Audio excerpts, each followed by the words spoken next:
नमस्कार साथियों, स्वागत आप सभी का। कैसे हैं आप सभी? शिक्षण विधि की इस क्लास में आप सभी का स्वागत है। संपूर्ण शिक्षण विधि को निश्चित रूप से पढ़ने के लिए आप हमारे चैनल से जुड़ सकते हैं। साथियों, इस शिक्षण विधि में आपको व्याख्यात्मक रूप भी मिलेगा और जो विभिन्न परीक्षाओं में जो प्रश्न आए हैं उनका समाधान भी आपको इसी क्लास में मिलने वाला है। तो अगर आप हमारे चैनल से नहीं जुड़े हैं तो चैनल को सब्सक्राइब करके जुड़िएगा। साथियों, आज हम चर्चा करेंगे भाषा संसर्ग विधि।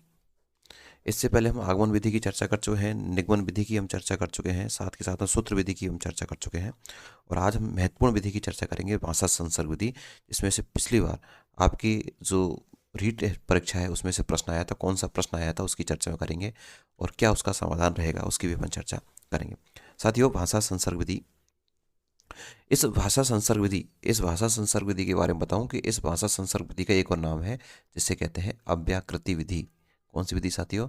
अव्याकृति विधि भी इसी ही भाषा संसर्ग विधि को कहा जाता है। आपको कंफ्यूजन नहीं होना है। अव्याकृति विधि आपसे पूछा जाए, चाहे आपसे भाषा संसर्ग विधि पूछी जाए, बात एक ही है। तो आपको किसी प्रकार से इसमें कंफ्यूजन नहीं होना है। देखिए साथियों, भाषा संसर्ग यानी भाषा के साथ साथ, जैसे कि आपको यहाँ दिखाई दे रहा है संसर्ग। संसर्ग का अर्थ ही होता है, बताओ क्या? साथ में। अर्थात भाषा के साथ में क्या सिखाना?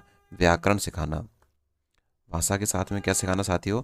भाषा के साथ में व्याकरण को सिखाना ही, बताओ क्या कहलाती है? भाषा संसर्ग विधि। अब भाषा के साथ में व्याकरण को कैसे सिखाएंगे इसकी भी बात चर्चा कर लेते हैं। पहले आपको पूरा मैं इसका बेस ही बता देता हूँ। तो सबसे पहली बात है कि इस विधि को तो क्या कहा जाता है? अव्याकृति विधि कहा जाता है। इस विधि का प्रयोग किस में किया जाता है? व्याकरण शिक्षण, यानी व्याकरण को पढ़ने के लिए इस विधि का प्रयोग किया जाता है, यानी व्याकरण शिक्षण की यह विधि है। इस विधि में क्या होता है? व्याकरण को कैसे सिखाया जाता है? जैसे मान लीजिए आपके पास कोई पुस्तक है, किसी अच्छे विद्वान की आपकी पुस्तक को पढ़वाया जाता है।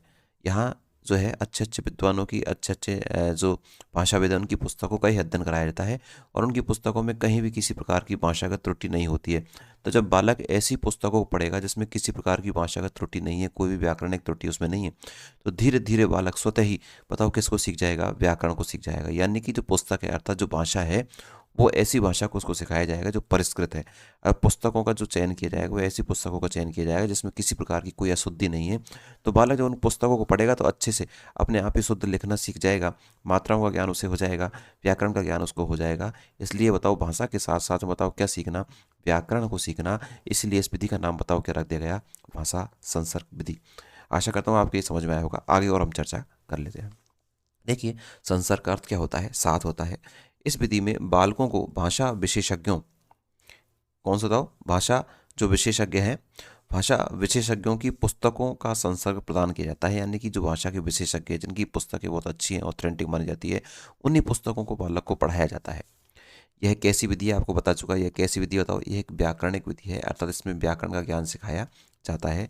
इस विधि को मैं आपको पहले ही बता चुका, कौन सी विधि भी कहते हैं? अव्याकृति विधि भी कहते हैं। साथ ही पूछा जाता है प्रश्न कि अव्यय निम्न में से कौन सी अव्याकृत विधि है? अव्याकृत विधि का कौन सा लाभ है, कौन सा महत्व है, कौन सा दोष है? तो अव्याकृति नाम आपको विशेष रूप से ध्यान रखना है। तो भाषा संसर्ग विधि को क्या कहा जाता है? अव्याकृति विधि कहा जाता है। यह प्राथमिक कक्षाओं हेतु उपयोगी है। तो कौन सी कक्षाओं के लिए उपयोगी? ध्यान रखना, पूछा जा सकता है। ये जो भाषा संसर्ग विधि है प्राथमिक कक्षाओं के लिए, छोटे बच्चों के लिए उपयोगी है, 1 से 5वीं तक के लिए, क्योंकि यह भाषा की शुद्धता पर बल देते हैं। और अपन देखते हैं प्राय जब छोटी कक्षाओं में पढ़ते हैं तो अशुद्ध वहाँ जो है चीज़ हम सीख जाते तो वो जीवन भर रहती है। इसलिए प्रारंभ में ही जो प्राथमिक कक्षा है उनमें शुद्धता का ज्ञान को देने के लिए, व्याकरण का ज्ञान, सामान्य ज्ञान देने के लिए बताओ कौन सी विधि का प्रयोग किया जाता है? भाषा संसर्ग विधि का प्रयोग किया जाता है। भाषा संसर्ग विधि में छात्रों को केवल भाषा का ज्ञान कराया जाता है। किसका ज्ञान कराया जाता है? छात्रों को भाषा का, यानी पुस्तकें पढ़ाई जाती है, न कि अन्य, यानी और किसी चीज़ का ज्ञान नहीं दिया जाएगा, कोई नियम, कोई सूत्र नहीं बताए जाएंगे। उससे केवल और केवल भाषा के बारे में ही ज्ञान दिया जाता है। भाषा के शुद्ध रूप का ज्ञान देने में इस विधि में समय लगता है। भाई पूरी पुस्तक को पढ़ना है, अलग अलग राइटर की पुस्तक पढ़ना है, तो समय तो इसमें लगेगा। इसलिए बताओ इसमें क्या लगता है? समय अधिक लगता है। एक तरह का इसका दोष है कि इस विधि में समय अधिक लगता है। आगे हम और चर्चा कर लेते हैं। देखिए साथियों, जैसा कि यहाँ से मैं चर्चा करूँ कि इस विधि से व्याकरण के नियमों की जानकारी अधूरी रह जाती है। सुनिए, जब भाषा के माध्यम से बताओ क्या सिखाया जाता है? इसमें व्याकरण। क्या सिखाया जाता है? व्याकरण। या फिर मैं यूँ कहूँ कि कोई पुस्तक है, पुस्तक व्याकरण की नहीं है, सामान्य पुस्तक है गद्य पद्य की, उस पुस्तक को पढ़ाया जाएगा और उसके माध्यम से व्याकरण सिखाया जाएगा। तो यहाँ इस विधि में ये मुख्य बात आपको ध्यान रखनी है कि इस विधि में क्या नहीं सिखाए जाते, व्याकरण के कोई नियम नहीं सिखाए जाएंगे आपको। व्याकरण के जो नियम है ना, इन नियमों को नहीं सिखाया जाएगा। कोई व्याकरण के सूत्र हैं, उन सूत्रों को नहीं सिखाया जाएगा, यानी प्रॉपर व्याकरण का ज्ञान नहीं दिया जाएगा। उस भाषा की पुस्तक के साथ में बताओ क्या सिखाए जाएंगे आपको, व्याकरण का ज्ञान दिया जाएगा, यानी सामान्य व्याकरण सिखाई जाएगी। कोई व्याकरण के नियम या सूत्र आपको नहीं समझाया जाएगा। इसे ही बताओ कौन सी विधि कहते हैं, भाषा संसर्ग विधि।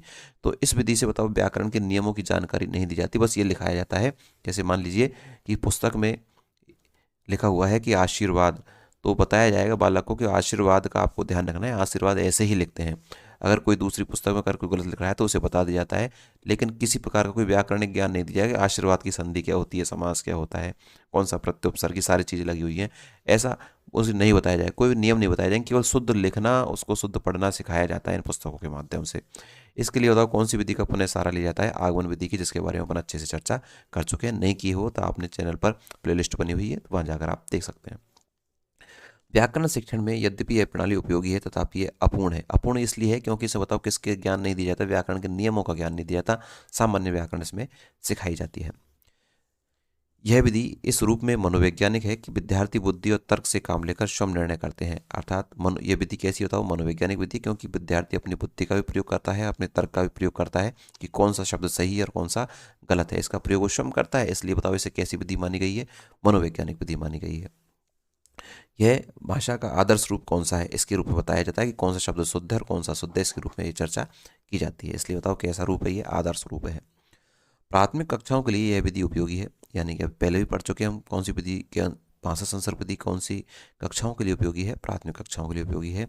इस प्रणाली में व्याकरण के नियमों का ज्ञान कराए बिना भाषा के शुद्ध रूप का प्रयोग करना सिखाया जाता है। तो मैं आपको पहले बता चुका कि भाषा यानी पुस्तकों के माध्यम से व्याकरण का ज्ञान कराया जाता है, लेकिन पुस्तक के व्याकरण की नहीं होती, सामान्य पुस्तकें होती हैं। आगे आगे और मैं आपसे चर्चा करूंगा। साथियों क्लास पसंद आए तो क्लास को लाइक करना भी ना भूलें आप।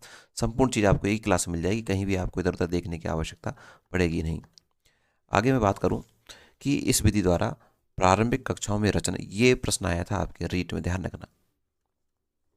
किस विधि द्वारा प्रारंभिक कक्षाओं में रचना अभ्यास द्वारा भाषा का शुद्ध प्रयोग कराना है सिखाया जाता है, ये प्रश्न आपके रीट में ही आया था, ध्यान रखना है। तो मैं आपसे कह रहा हूँ कि आपकी कक्षाएं व्याख्यात्मक रूप में तो है ही, साथ ही साथ जो परीक्षाओं में प्रश्न पूछे जाते हैं उसकी चर्चा मैं आपसे करूंगा। तो रीट के लिए ये महत्वपूर्ण था, रीट में प्रश्न पूछा गया है। इस विधि द्वारा प्राथमिक कक्षाओं में बताओ क्या रचना या अभ्यास द्वारा, यानी रचना का मतलब जो पुस्तकें पढ़ाई जाती हैं, है ना, कहानी है, उनके द्वारा, और लगातार क्या कराया जाता है, बच्चों को अभ्यास कराया जाता है कठिन शब्दों का, तो उसके माध्यम से बताओ भाषा का शुद्ध प्रयोग करना सिखाया जाता है। तो ऐसी कौन सी विधि है, तो साथी आपको कौन सी पता है, कौन सी विधि है, भाषा संसर्ग विधि, जिसके बारे में अपन अध्ययन कर रहे हैं। तो भाषा संसर्ग विधि में रचना और अभ्यास के माध्यम से भाषा की शुद्धता पर जोर दिया जाता है। रीड में पूछा हुआ प्रश्न है ये।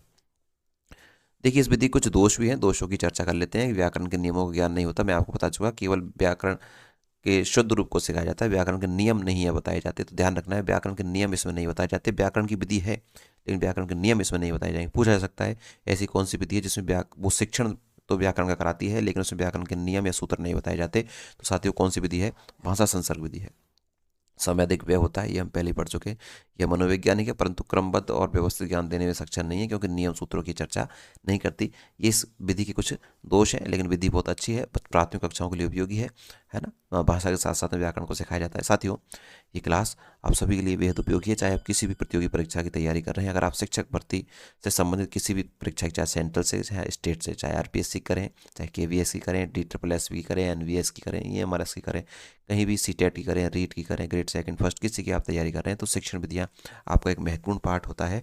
तो वहाँ उसके लिए आप इस चैनल को जरूर सब्सक्राइब कर लीजिएगा, क्योंकि इसमें टीचिंग मेथड के साथ साथ एजुकेशन साइकोलॉजी, साथ के साथ में आप जो विद्यार्थी हिंदी साहित्य से जुड़े हुए हैं, हिंदी साहित्य भी इस पर निःशुल्क रूप से कराया जा रहा है। तो आप सभी ने इस क्लास को देखा, आप सभी का बहुत बहुत धन्यवाद। क्लास कैसी लगी नीचे कमेंट्स बॉक्स में जरूर बताइएगा। Thank you.